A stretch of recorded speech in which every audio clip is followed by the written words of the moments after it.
This is the Transform Your Mind to Transform Your Life radio hour and podcast. We're going to be doing live today on Zoom. So if you're listening to this on the radio right now and you actually want to see what we look like when we're talking, head over to the YouTube channel and look for the Transform Your Mind, and you will see us beautiful ladies having a conversation. Well, today I want to invite you guys all to the table.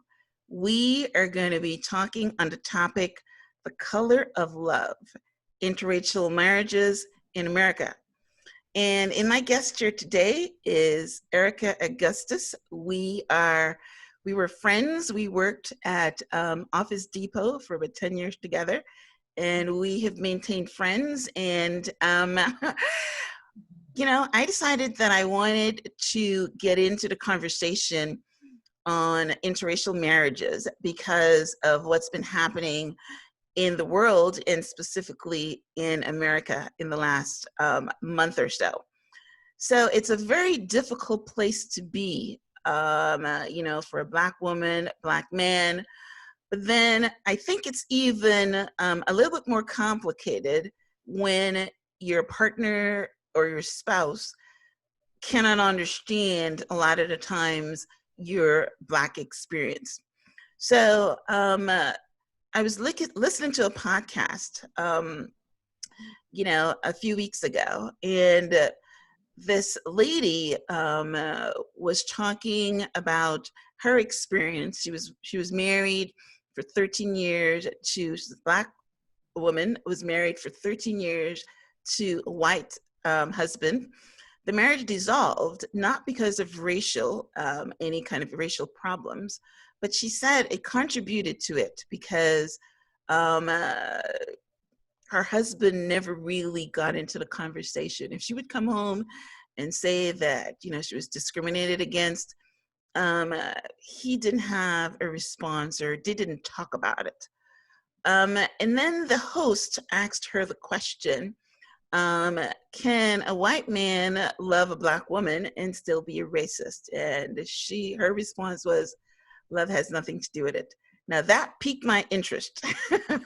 And that's the predominant reason that I wanted to get into this conversation and have you guys all join in the conversation. So I'm going to bring Ericka on now. I want her to tell us how she met her husband. I know that she's been married for 18 years. She's happily married with 2 wonderful kids. So her experience, I'm sure, is a good one. But so Ericka, welcome to the Transform Your Mind to Transform Your Life, podcast and radio show. And, I want you to just let the audience, understand, how you met your husband, what kind of relationship you guys have had, if race has ever played a part in it. So, yes. Yes. So again, my name is Ericka Augustis. Kevin and I have been married for 18 years, 19 in November. Oh, wow. Yes. We do have 2 children. One is 14 and the other is 4. So we met about 22 years ago. He worked at a local Blockbuster in my neighborhood. He was a manager, and anytime I would go into the store to look, I love murder mysteries and just mysteries in general. And anytime I would visit the store and inquire about, a new movie, a mystery specifically, he would always volunteer to help. So that's when our not relationship started, but when we got to know each other, I realized that he was truly interested in me. And it took a few months, but finally we went on our first date, and I have to say it was really awkward for both of us. Yeah. And I thought, okay, I'm never doing that again. He was super quiet. There was very little conversation. And a few months went by, and he called again and asked for a second date. And I reluctantly, I was going to say no, but my mom chimed in and said, "Oh, you should just give him another chance." And I'm so glad I did. That second Huh. date, our nerves, we kind of were Yeah. ourselves, and we just had the best time. So that's how we met. We dated, to my dismay, for nearly 5 years. um, All right. Mhm. yeah. So um, yeah, and we dated for about 5 years. We were engaged twice. The first proposal, I of course accepted. I was elated. I was excited to say yes. And a few months later, we went to a party with some of our friends, and I realized that some of the ladies didn't even know I was engaged. Here I am, super excited, right? Okay. And um, some of his circle of friends didn't know that we were engaged. All right. So it really hit me hard.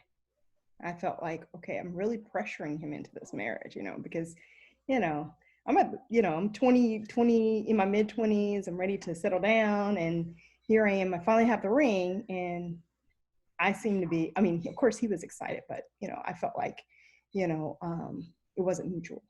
So Okay. I ended the engagement, Hmm. and we kind of went our separate ways for a few months. And then we slowly started dating again. And I have to say, both of us matured during that time of separation. Um, and he proposed a second time. This time, we'll This tell you, man loves you, Erica.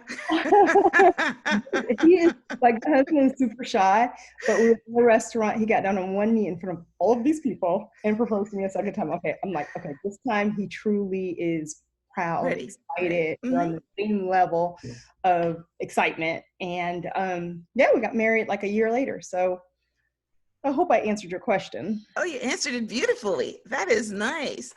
So now I'm going to be, while you were talking, I got the curiosity where the first time when he proposed to you and you went to the party and you recognized that his friends didn't know he was engaged.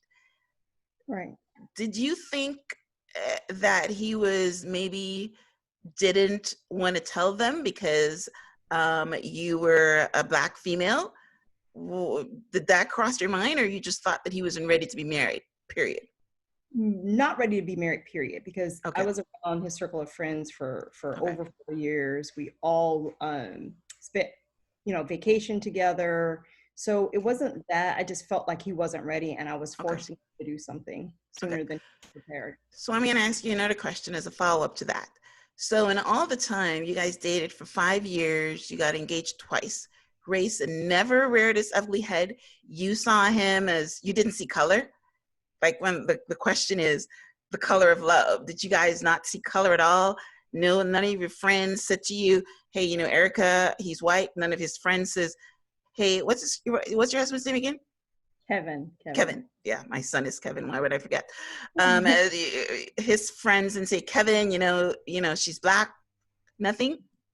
Okay, so from after we got married, Kevin confided in me and shared with me a few situations of family, maybe one or two family members that kind of questioned his choices and Right. wanted to ensure he understood the challenges to come. Yes. Um, so yes, from my perspective, it came later. Of course, being successful and everything for my parent, your family always feels like you're, the best catch, right? So my family thought, Okay. you're young, successful.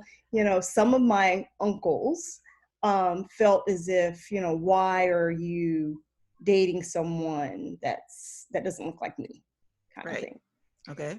And you know, at first I really had to kind of ask myself that question as well.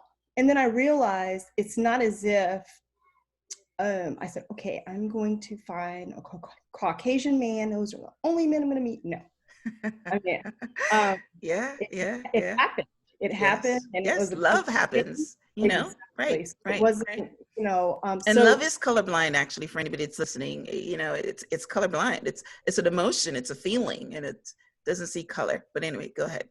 yeah. So so yes, there were experiences and times where um we had to deal with the looks and the stares, especially when we would go into places where everyone was a little older.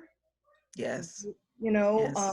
I would say during that time, anyone that was over the age of, like, not anyone, but most people over the age of 65 would give us those looks Yeah. on both sides. It's not just, Caucasian folks, not just Black folks. I mean, you would just get that look. And And did that bother you at all? um, I knew that so Kevin was always so confident and strong about it. It made me just feel like I Good for was you. protected and I Good. didn't have to worry, Okay. So, of course, there was times I could tell you, after we had our son Kevin, we were in a fancy restaurant, and this gentleman, I don't know, I probably shouldn't call him that, I'm giving him way too much credit, but he came over to our table and he said, "Is this your son?" To my husband. He asked my husband, "Is this your son?" And my husband says, "Yes." He says, "Well, I'm going to tell you, I'm a doctor. That's not your son." You were kidding me. I am not kidding you. Oh my gosh. And it was such a strange experience. It was the Wow. male version of what people refer to as Karens today. That's what? Karens. I don't know if you've heard that I've term never where, heard the term. okay, all right, well, scratch it. But yeah, it was better. I mean, he just came over, and I think his goal was just to disturb our night and really rock and test the foundations of our, marriage. So Wow. that was one experience that I'll never forget. No, you And wouldn't. yeah, it was really Wow. strange. Mm-hmm. Yeah. Wow. Wow. Okay. But in your marriage of itself, Okay. um, uh, was there any kind of friction at all regarding race, or all the friction was with outside people looking in and trying to disturb your harmony? Was there any harmonial differences? For instance, as a Black woman, you were, what I'm understanding people are saying is that it's hard to go and talk to a partner that is outside your race about racism that's been happening to you, because it's not their experience Mm-hmm. and they can't understand it. Now, as Black women, I have not been discriminated against a lot, and especially growing up in Canada. But I know that if I was talking to a Black male now that had a white spouse, it would have been a totally different conversation, because he would have been harassed by the police. He would have been discriminated at work. He would have been, all the different things. And his white spouse would not be able to understand or identify. So, did any of that situation happen in your marriage where your husband couldn't understand your Black experience? Or maybe you couldn't understand his, which he really doesn't have anything to complain about. I would say initially, when we were in the newlywed stage, there were a few situations that, super minor, nothing like hardcore Okay. racism or anything like that. But it was, you know, I could tell there wasn't equality in the situation. And, Okay. we would talk about it. And I noticed that he brought up the fact that I was so passionate. That was his word, or I think his way of saying, well, why are you so upset about, about this? So he's like, why are you so passionate? What is going on? And Well, that's a good way. That's a perfect word. If and he said the word, why are you so angry? It's a totally different word. But exactly, yes, he used the word conversation. passionate. That's a nice word. Okay, so why were you so passionate? Yeah, and it took me about 3 or 4 times of him saying that or using that phrase for me to get that he's trying to ask me, like, To you know, calm down. Not calm down, but express yourself, make me understand, help me understand Okay. why something so small is Wow. making you so upset, Wow. right? Why are you so concerned? So Wow. once I understood what he was truly trying to say and ask me, we had a tough conversation, right? I explained to him kind of like the history of, you know, the challenges I've experienced throughout my career, Okay. being a woman and being African American. Right. Um, and he listened. That was number one. He It's listened because he beautiful. truly wanted to understand. Yeah. And then from there, because he listened, I think in his career, not everyone knows, obviously, that he's married to an African American woman. Hmm. So he would hear people say Yeah. things that were borderline racist or just not Yep. nice or kind, Hmm. about African Americans. And I think that's when he told me, he said, Erica, I get it now. Okay. You know, Yeah. there's people that, seem to be nice and kind, but behind closed doors, they say things that are the contrary. And Yeah. so he has that insight that I don't have, which Right. I think Because helped. people would say things around him, not knowing who he's married to. Right. Right. Exactly. Or what children he has, because he has black children too. Exactly. Right. Just like Exactly. why that man came and told him it wasn't his child because he's got a black child. Right. Really ridiculous. Why didn't he go tell those slave owners that wasn't his kids, the ones that raped the black Exactly. women? Right. So Exactly. absolutely ridiculous. I've actually never heard that one, but I was listening to a podcast this morning because I'm immersed in this conversation right now. And Michael Bernard Shaw was talking on a podcast, and he was saying that um, they were trying to hire him as a black pastor for a white church at one point in time.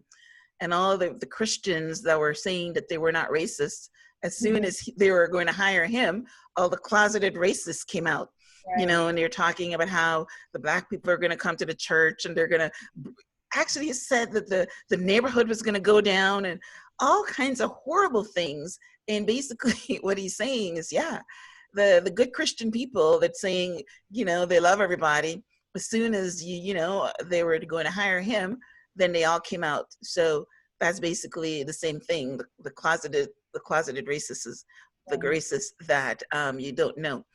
Now, one of the things that I've learned recently, and that's just recent, when this whole situation came about, because my husband would always say to me, "You grew up in Canada. You don't understand my experience," and I didn't. So not only did your husband not understand your Black experience, but I didn't understand my husband's Black experience. My husband was a police officer, and what upset him more than anything else is that he was going out there every night, putting his life on the line, and yet the white officers were racial against him. You know what I mean? Or all the Black officers in there. There was no equality, even when could die together. You know what I mean? We bleed the same blood when we're out on the street. And I didn't understand his experience until recently. I understand what is the definition of a racist, and what is the definition of racist policies and things like that. Now I go back to him and apologize for not understanding. You know what I mean? So, but I'm hearing that everywhere. I heard Joel Osteen talk about he never understood the Black experience because he's not a Black man, right? And he Right. can't understand it. So that's basically what I wanted to find out from you. Um, how to how how is the cohesiveness in an interracial marriage when one person has white privilege and the other person has to claw their way for everything? Now, working in corporate America, I'm pretty sure that you have felt a lot of times racism where somebody got promoted ahead of you or you didn't get recognized and things like that. And that's basically so what I was wanted to talk about. So the other question I have on here is, and I think you mentioned it, um, people staring at you. And I Right. think you said that you felt protected because Kevin was so strong and you weren't scared, but um, did it bother you psychologically? So we've been married for so long. I would say the first, maybe until we had our son, yes, it would bother me. Um, it a small portion of me would wonder, maybe like 5%, is it worth it? You know, is it worth it? Why can't we just go out to dinner and just have a nice dinner without any stares, any um, comments or judgment? Um, but yeah, so I would say yes, it does bother you, it does affect you. You just have to find a way to deal with it and ensure that your relationship is solid enough where it's worth you know, the negativity. Yeah, well, I'm getting from you that your relationship is solid enough and that your husband loves you, you love him, and he's quiet, so there's not a lot of friction, and you guys have beautiful children. So let's transition to that. How does you have a 14-year-old son, right? Yes. Right. Yeah. So he's old enough to understand what's going on right now in the world. Right. How does he relate to having a white dad? Oh, that's a good question. So he actually, I would say, so he was in Boy Scouts when he was five, until from the age of I think 5 or 6 until 12 years old. Okay. And I remember we were on a camping trip. He may have been 7 or 8 at the time, and he came into our tent, and I could tell something was wrong. His face was a little flushed. Something just wasn't right. So I said to him, I said, "What's wrong?" He says, I forget the kid's name. And I know the kid's parents and everything. So it was kind of puzzling.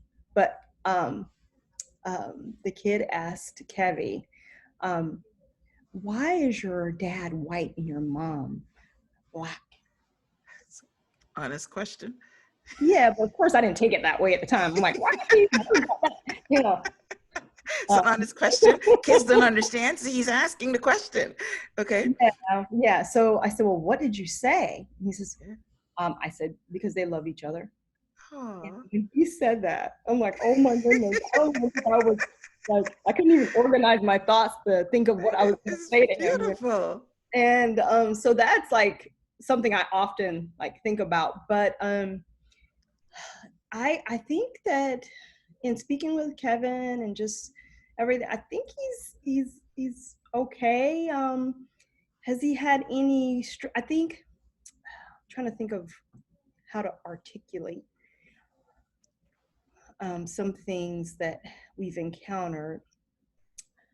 All in all, I think he's well-rounded and he handles it fine. Um, Now that he's getting older and he's around more diverse group of kids through sports and going into high school, I did not know how to quite handle it when a child asked him like, what is he or where is he from? You Hmm. know, like, are you Spanish? Are you, Right. black? Are Right. so I think he's at that stage where he's getting that question and he has to figure out how he's going to handle it and answer it. Yeah. Yeah. But outside of that, I think um, it's a non-issue. But of course, he's 14. He's not like, he hasn't hit the 16, 17 yet. Yeah. Well, I think he's handled it very well because a lot of times young kids don't see color. If you see them in kindergarten, they're playing with each other and they don't even know that, one is white and one is black. So when your son was, you said, was it 6 years old or in sixth grade? I think he was 7 or 8 years old. 7 years old. Right. And when someone asked him, why is your father white and your mom black? He didn't come back and say to you, is my dad white? Obviously, he already knew that and Right. understood the difference. And his response is, or he told himself, hey, there's a difference between my mom and my dad, but they love each other, and that's okay. So he Right. didn't worry about it. You know what I mean? But Right. going through identity crisis, and it's getting better now, but in the olden days, I thought that one of the the fallouts from an interracial marriage is the children, because Sure. just like your son now, um, some of them don't know how to identify. You know what I mean? They Mhm. look black, but they have a white parent, and they don't know how to identify. But I think it's getting better now as we're going through all that, and there's much more of the biracial kids, Right. and sure, because he's got a light complexion and he's cute as a button.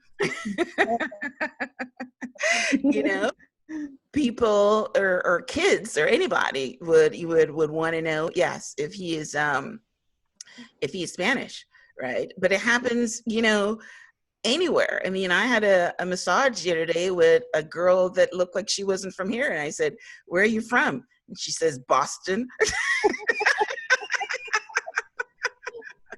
So because she is, Puerto Rico or something like that, right? But you're assuming that they're not from here, which is just as bad. You know what I mean? So, somebody asking him where he's from because he doesn't look, that it looks like he's from some other place. There's nothing really wrong with that. It's really not racism. Kids are curious. Right. Now, if an adult does it, then they have a different purpose behind it. But kids are just, they say terrible things and they'll mean it. That's basically, how the world works. So, but a lot of parents do have an issue with their children being harassed by the police. And your son is not that old yet, but do you talk to him about, how when he gets older, like everybody says that they're talking to their Black kids about police etiquette, somebody is going to, I think even Michael Bernard Shaw was talking about when he was, but of course he's older. He's got to be in his 60s. So he grew up in, the full racist era, where he said that one time he was jogging because he was in a track team and the police stopped him, want to know, that kind of thing. So do you talk to your boys about that? Absolutely. So the 14-year-old, yes, we've had the conversation, and in light of everything that's happening now, even though he's Yeah. not at the age where he's driving yet, Right. you don't want anyone else to control that narrative, right? You Right. want to be in control, and at least give the child some guidance and some perspective. So thankfully, I have the advantage in the sense that my father was a police officer. He Yes. passed away last month. God rest his soul. Really? Oh my Yes, he did. goodness. I'm so Yes. sorry about that. I know Yeah. you told me that he was a policeman, but you didn't mention that he had just passed away. Yeah. Wow. Yeah. So Wow. he was a police officer in Broward County for over 30 years. And he was Right. a good cop. And I'm not Of just saying course. that because, he's my Most father. cops are. The bad bunch is just a small little bunch of them. Right. Mm-hmm. Yeah.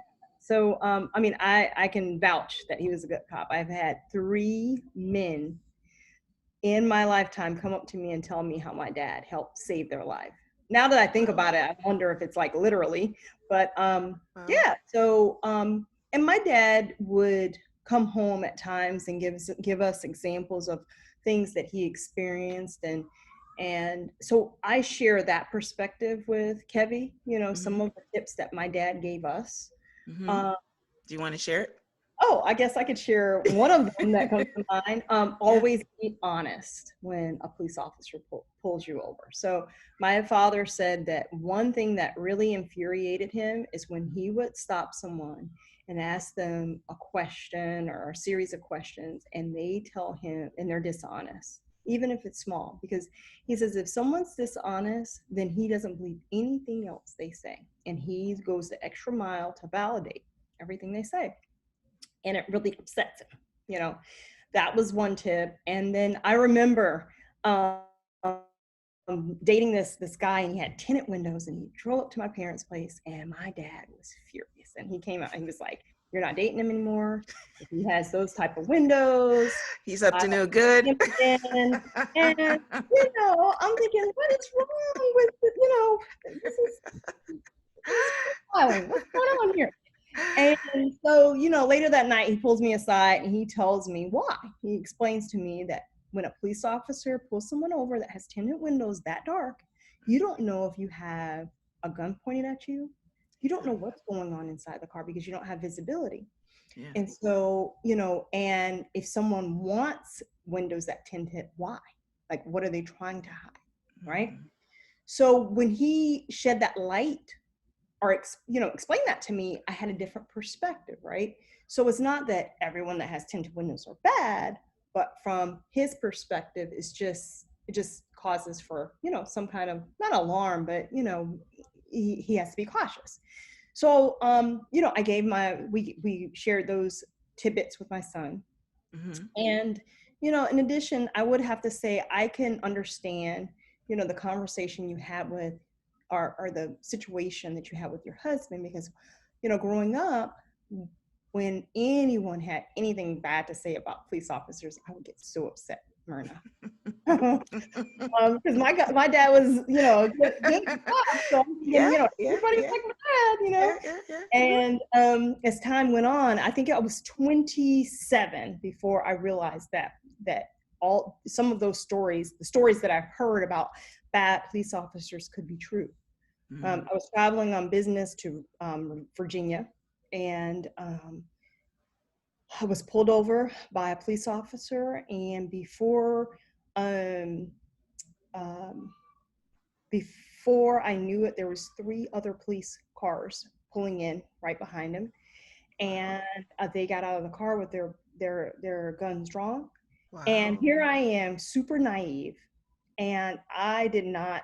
I wasn't a drinker then, So, and there's a reason why I'm saying that. So, the police officers tell me to get out of the car and ask for What's the my purpose ID. for them stopping you? They said it was speeding, but I clearly wasn't speeding. I was at a red light, and they pulled me over as soon as the light turned green. As soon as I started to take off, they pulled me over. And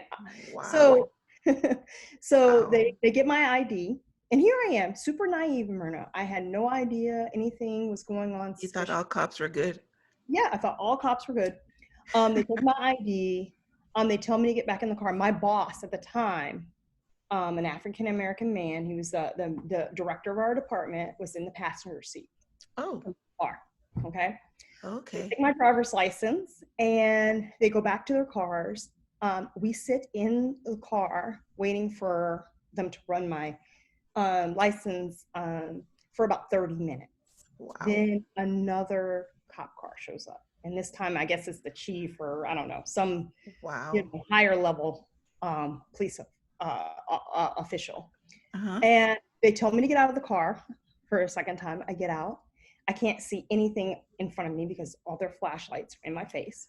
Oh my and they goodness. say, ma'am, you're under arrest. You have 3 DUIs in Florida. Myrna, I literally start laughing. Because I didn't drink, You right? have somebody with a different name? I mean, like, was that an error on their part? Well, I just thought, that's impossible. I don't drink. And they're like, and they were kind of, it was like silence, because I think they were like, what is wrong with this girl? She, Why she's is not she so intimidated nice? at all. Yeah, right. And so then they say, ma'am, we're taking you in. I said, well, you know what? You can call my father at BSO in Florida. He's a police officer. And the cops literally started laughing at me. Okay. Why? They go, yeah, right. You have a dad that's a cop. Get back in the car. Get back in the car. So I get in the car, and my boss looks over at me and says, so you have a drinking problem? Problem. That is funny. So I think because I wasn't a drinker, here I am. He knows that I don't drink alcohol. That hence why I was driving the vehicle that night. And so you have a drinking problem. That's cute. no, I don't have a drinking problem. So I call my parents. while I'm sitting there waiting for them to figure this out. Because that's when it dawns on me, okay, I'm really in trouble. Something's happening here, and it's not, you know, Funny. it's not funny. Right. Right. Now, my parents and my dad's already like turned in for the night. My mom's like, well, there's nothing you can do in Virginia. You'll be okay. She's And I, like you. yeah, like, She's like you. yeah. Wow. So we continue to sit there for maybe another half an hour, just sitting there. But so Fine. they told you at one point that they were going to take you in for DUI, but then you told them that that's not true, and they put you back in the car. Yeah, they put me back. They told me to Okay. get back into my Okay. rental car. Right. Okay. And Mhm. so they let us sit there for another 20 to 30 minutes. And then finally they come up, they give me a speeding ticket, I think it was, and Wow. said, drive safely to your hotel. Wow. So a whole, and So you think that they arrested you because you were a Black woman, or the fact that the driver had the passenger was a Black man? I mean, I don't get it. I didn't know that racial profiled Black women. I've never been pulled over. so I think one of the reasons we were targeted was we left Fridays, the restaurant, right at Uh-huh. closing. There was Oh, some kind of okay. basketball Okay. playoff game that my boss wanted to see. Right. And so, But they didn't give you a DUI test, so they probably just looked at you and know you weren't drinking. Is that it? I have no idea, Myrna. The Okay. verdict is still out. I mean, it was Wow. so organized and thought out. It has to be something that perhaps they do, you know, On a on a regular regular basis. basis. Wow. And yeah, so it was a very scary experience. I think about Yeah. it often, and it really Yes. changed my perspective and made me realize that, when Wow. we talk about privilege and being naive, if you haven't experienced it, perhaps you shouldn't speak on it, right? So Yeah. for, from then on out, when anyone expressed concern or said they had an experience, I listened. I didn't Yeah. dismiss it. Yeah. So Wow.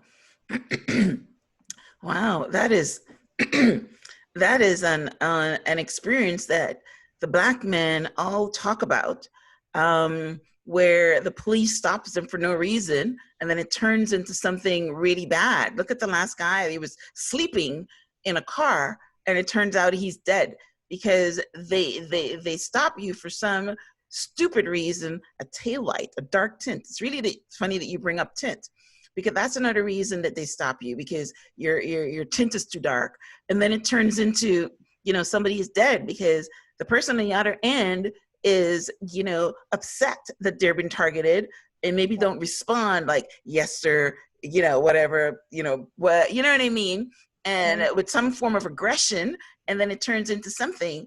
So I am so grateful that you, because you were naive, you had no aggression, obviously.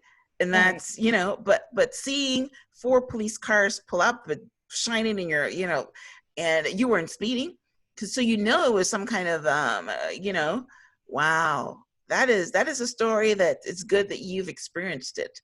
Um, my son posted something on Facebook the other day that says, who which one of you have not had a gun pulled at you yet? And I was one of the ones that I've never had that experience. So, oh my God, I can't think that it's a good experience at all. You know what I mean? Wow. So, all right. So this, I told you we were just going to have a conversation. That Right. is, that's a good conversation. Now, I want to also say something regarding the police officers too, because I was telling you, off the air that, you know, I couldn't understand my husband experience as a Black man, and he would always say that to me.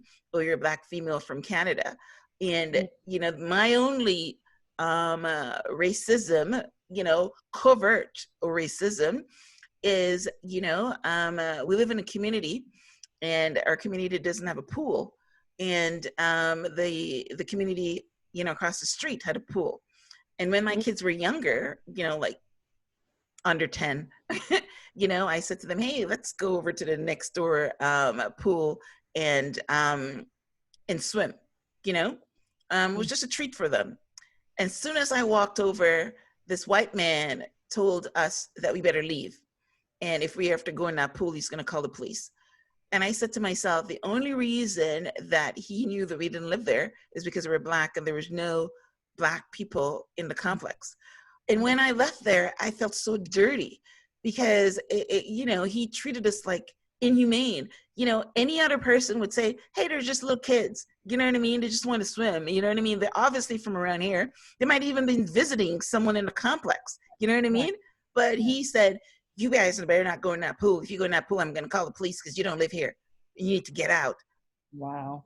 I know. And I tell you, I remember that because it was my first experience with, it was almost like if you would call me the N-word.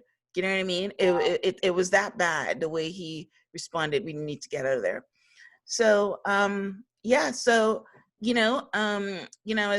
we wrap up, because we're almost, at our time, it sounds like, the interracial marriage situation, you guys don't see color, you see love. You have kids, you show them love, you don't show them a difference. And that's definitely the way to go about it. Your experience has been a good one, except as you as a Black female outside of your marriage, then, still go through the same racism and, racist policies that, our Black brothers go through, maybe on a lesser scale, maybe, but Right. we still go through it. And so that's basically why I wanted to have the conversation, so that we can shed a light on, interracial. I mean, we're looking at Black and white, but interracial could also be, Spanish and Black, or even religion, Muslim and Christian, or anything that makes you different, right?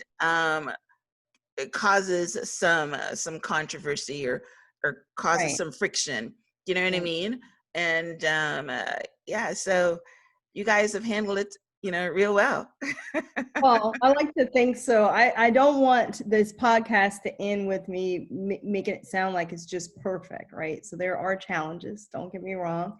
When I'm around, when we get invited to parties and there's only a sprinkle of brown and Black people in the room, Mm, you have to figure out how to navigate that. Do you want to mm. be like over the top polished, or you want to just be yourself? So there's certain things you Wow. have to figure out, Well, you know something? You can be polished, so that's good. but You that's can play both. but that's good. You go to the party, you want to chill, you want to be yourself, you want to let your hair down. And same for him, when it's just Mhm. my family, culturally there's certain things that, are frowned upon. So Kevin's family, they're close-knit family, just like my family. But it's okay for him to swear in front of his parents. Mm. That's a big no-no in my household, like around my family.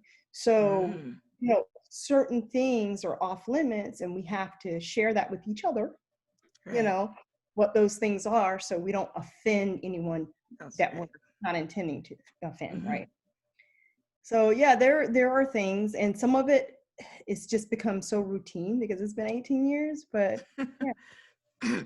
So, excuse me. So now that everything has all the eyes on racial injustice, have you guys had any conversations recently, that you hadn't had before, or everything has been talked about? Because now it's visible.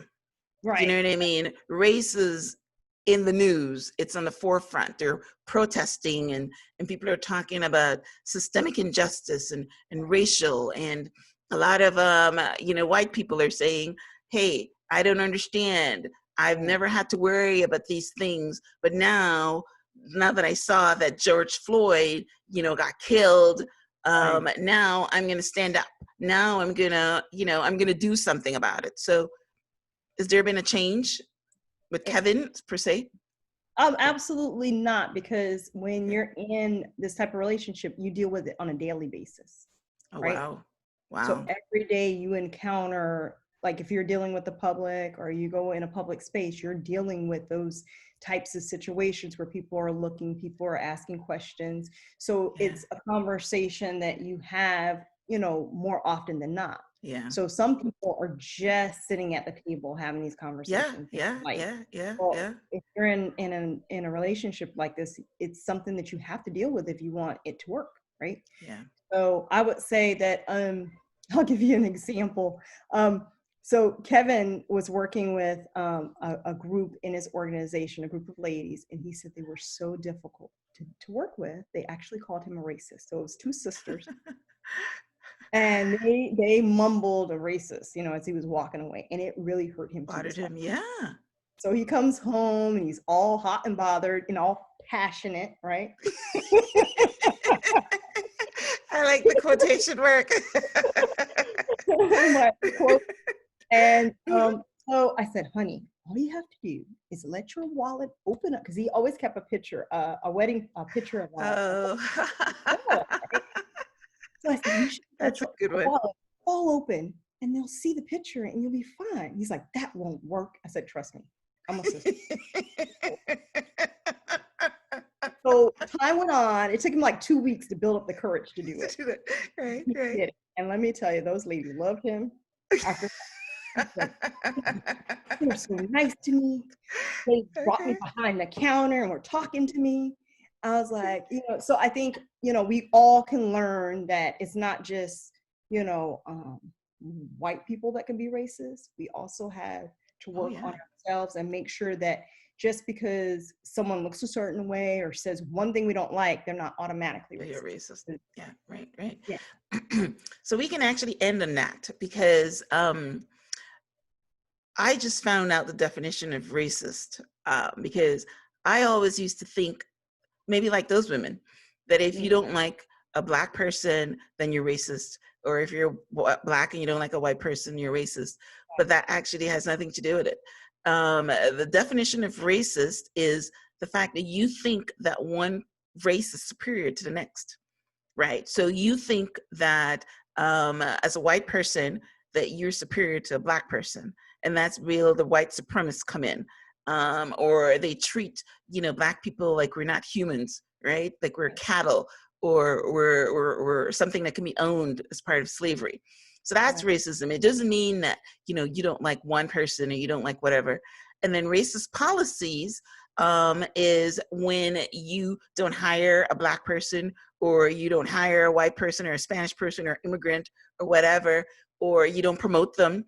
So it has nothing to do with individual liking each other. You know what I mean? And that's basically what I said. You know, for instance, if my daughter brought a white guy home and I say, hey, you know what, I don't want you to marry a white guy, I mean, doesn't mean I'm racist. You know what I mean? It just means that, you know, I feel that the fallout is going to be much harder than that she might want to. It might be just easier to stay in your race. And you can attest to that. You know what I mean?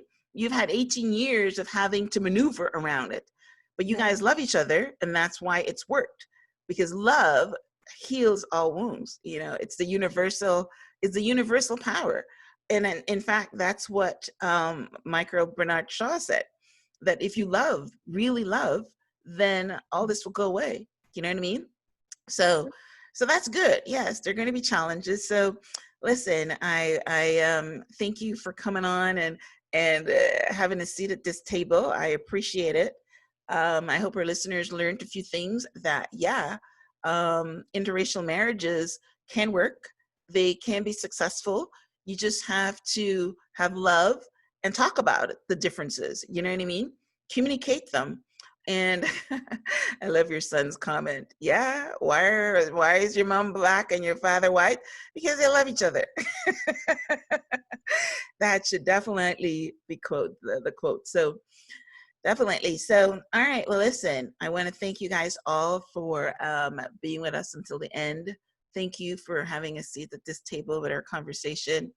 If you haven't done so already, I would love you to subscribe to the Transform Your Mind radio and podcast. You can download it on any of your podcast players. And now you can see the full interview on YouTube, live in person. See Erika's beautiful face and mine, of course. So just want to remind you guys all to subscribe on iTunes, rate and leave a review. And Erika, again, thank you. And any last words? Oh, thank you for having me. And I appreciate the topic. I think it's something that really is important and a hot topic that needs to be discussed. So thank you. Yes, that's beautiful. And you did a great job. So thanks again. So until next time, namaste.